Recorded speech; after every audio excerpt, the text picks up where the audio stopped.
চলে এলাম নতুন একটি ব্লগ নিয়ে।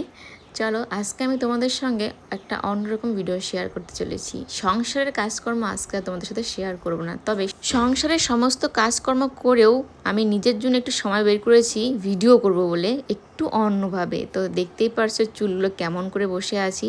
সকাল 9টা থেকে বিকেল 3টা পর্যন্ত মাথার মধ্যে এতগুলো বেনুনি করে ওভাবে ক্লিপ লাগিয়ে বসে থাকা কিন্তু খুব সহজ না, ভীষণ কঠিন এই গরমের মধ্যে।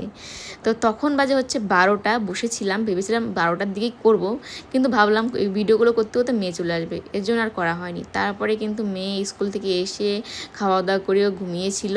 আমারও প্রচণ্ড পরিমাণে ঘুম পাচ্ছিল, তবে ওই যে ভিডিও করতে হবে সেই চিন্তায় আর ঘুমোতে পারিনি। তো মেয়ে তো ঘুমিয়ে আছে, এদিকে আমি আমার কাজগুলো করে নিচ্ছি। যেহেতু মেয়ে ঘুমিয়ে আছে, এখনই তো ঘরে লাইটটা চালানো যাবে না, তবে রিং লাইটটা তো চালানোই যেতেই পারে। এদিকে আমি লাইট ফাইট সব কিছু সেট করে নিচ্ছি। আর এইদিকে দেখো, আমি রিং লাইটটা নেওয়ার পরে একদিন এখনও কালার চেঞ্জ করিনি, তো ভাবলাম আজকে কালারটা চেঞ্জ করে দেখবো কেমন লাগে। তো এদিকে তো রিং লাইট সব সেট করছি। ওই একটা বেডরুম হলে যা হয়, আর একটা যদি রুম থাকতো তাহলে এতটা প্রবলেম হতো না, ওকে ঘুম পাড়িয়েই আমি করে নিতে পারতাম। তো যাই হোক, এখন দেখো কালারটা চেঞ্জ করার চেষ্টা করছিলাম, কিন্তু কিছুতেই হচ্ছিল না। ভাবছিলাম কি যে হলো, রিমোটটা নষ্টই হলো নাকি। তারপরে ভালো মতো চেক করে দেখি ব্যাটারিটা আমি ঠিকভাবে লাগাইনি, লাগানোটাই ভুল হয়েছে, উল্টো করে লাগিয়েছি। ভাবো তাহলে, ইউজ না করলে যা হয়। এরপরে যেই দেখলাম, দেখি কালারটা একদম কেমন, এটা একটুও ভালো লাগছে না। আর একটা এই যে একটা লাল লাল টাইপের হয়, তো সেটাও দেখলাম যে খুব একটা ভালো লাগছে না, একদম কালার মানে ভোল্টেজটা কম এরকম মনে হচ্ছে, পাওয়ারটা কম। তো থাক, আমি যেটা দিয়ে সবসময় ভিডিও করি সেটাই ঠিক মনে হচ্ছিলো। এই যে এই কালারটা সবথেকে বেশি ভালো লাগছিলো। তো যাক, লাইট সেট করা তো হয়ে গেছে, এখন আমি কি ড্রেস পরবো সেটাই ভাবছিলাম। আজকে আমাকে দুটো ড্রেস বের করতে হবে, এক হচ্ছে কুর্তি আর একটা হচ্ছে শাড়ি। তবে কুর্তি বললে ভুল, 3 পিস। তো সেটা তো আমি ঠিক করে রেখেছি, এই 3 পিসটা পরবো। তবে কোন শাড়িটা পরবো সেটা বুঝতে পারছিলাম না, প্রচণ্ড পরিমাণে গরম ছিল আজকে।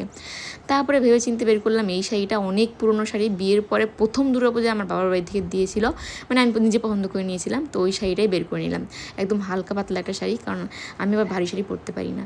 তো দেখো, ওই শাড়ি বের করতে করতে আমার মেয়ে ঘুম থেকে উঠে গেছে।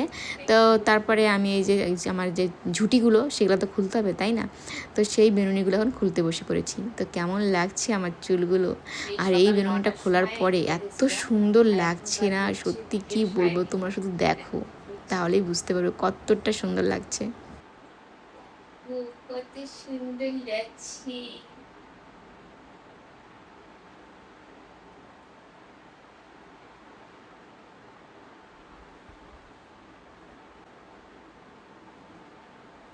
এগুলো খুলবো, তারপর রেডি হবো, তারপরে ভিডিও করবো। অবস্থা আজকে শেষ হবে।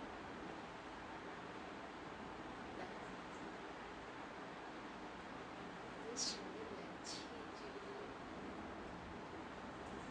লাগছে? হুম।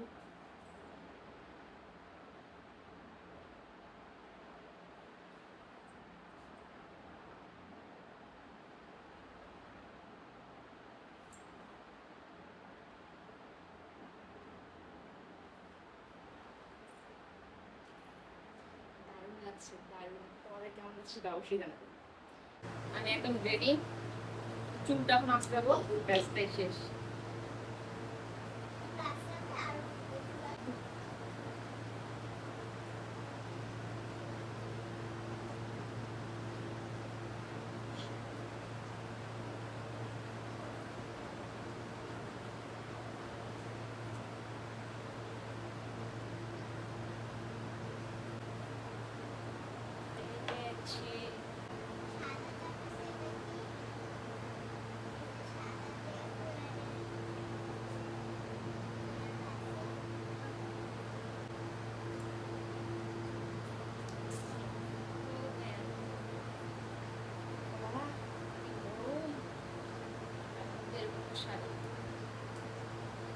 অনেক পুরোনো শাড়ি এটা, বহু যুগ আগে।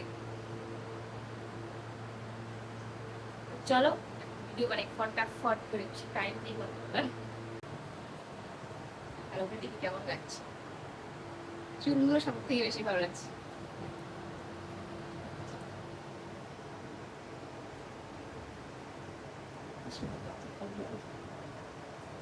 এই শাড়িটা পরে অর্থ কয়েক সুন্দর তুলেছিল তো, মানে এই শাড়িটা পরে ভিডিও করা কমপ্লিট। আর এখন খুব সুন্দর 3 পিসটা, এখনো বলিনি একটা ভিডিও করবো। আর পরে যে চালটা আছে সব কিছু পাচ্ছে না, কুলার ছিল না, ফ্যান ছিল না, লাইট ছিল না, খুব গরম। যাই হোক তারপরে করে পেটে দিতে দেবো।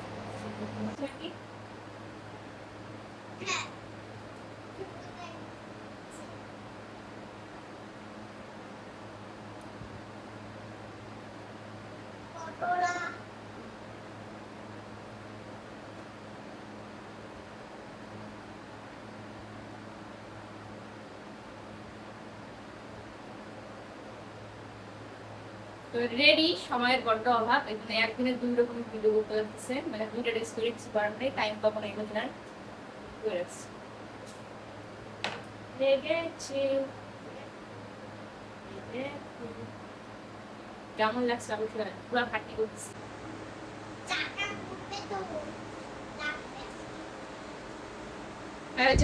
অত না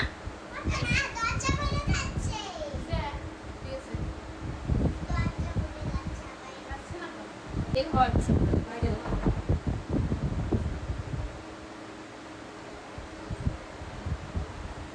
লেগেছে একটু বেশি নিলাম।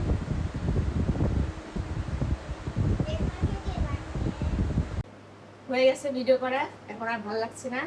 এই যে ঘরে কিন্তু সমস্যা তখন ধরে এই যে ঘেমে পুরো একদম ঝোল হয়ে গেছি একদম। ভিডিও করলাম, তো এখন আর ভালো লাগছে না, এখন একটু সব স্নান করবো। এখন গরমের অবস্থা শেষ। তোমাদের কেমন লাগলো এই ব্লগটা অবশ্যই জানাবে। আর যে ভিডিওগুলো করলাম সেগুলো ইনস্টাগ্রাম আর ইউটিউবে দেখতে পারবে। আজকের মতো ব্লগটা এই পর্যন্ত। ভালো লাগলে অবশ্যই লাইক করবে, অনেক খাটনি করলাম, অবশ্যই লাইক করতে হবে, কমেন্ট করতে হবে। তো চলো টাটা, বাই, সবাই ভালো থেকো, সুস্থ থেকো, দেখা হচ্ছে নতুন একটি ব্লগে।